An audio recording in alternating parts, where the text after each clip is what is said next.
My name is Brad Seippel, and I come from New Orleans in the US. I've been here for 12 years. I came just to learn more about Chinese culture, learn Mandarin, and just live abroad for a little while. I had a kind of wanderlust to continue exploring the world, so China made sense at the time. Right now, I'm an audio engineer. I work in mixing and mastering. I also play music. I'm a producer. I do stuff with different types of advertisement and documentaries, and mostly music work is what I do. For my own stuff, I really focus a lot around electronic music, and but as far as mixing for other clients, really any genre is welcome. We have people that come in and do stuff that's more like rock and folk oriented. We have people that do more vocal-based stuff for pop music or hip-hop.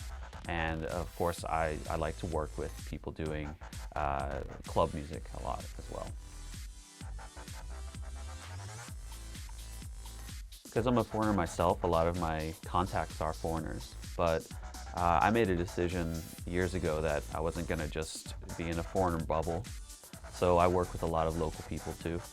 And I prefer to have a bit of a mix. And speaking Chinese and English opens my possibilities up a lot more to work with just about anyone that wants to work with me. Now we're in my studio at Brevity of Motion Sound. And it's a collaborative space with Nugget Records. So we work together. Working with different teams can be difficult, but I recently did a project where I went to Western China and gathered sounds and met with people from local traditional backgrounds, and then had to recreate my own piece, blending more modern styles with that. So what's difficult is how to properly respect a different background and emulate that in your music. Well, the way I interact with Chinese people is just how I'd interact with any other type of person.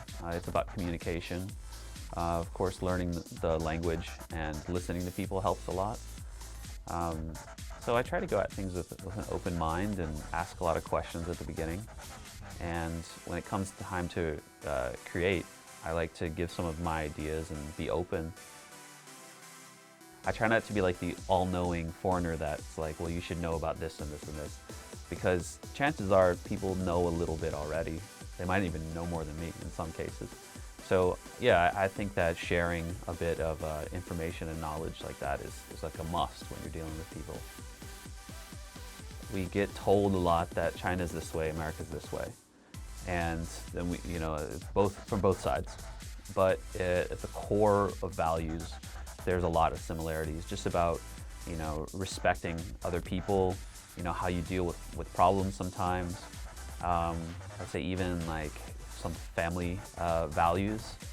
I'd say more of those things are way more similar than whether we use a fork and a knife or chopsticks. Those kind of things that divide us a lot, I find that they're just really small.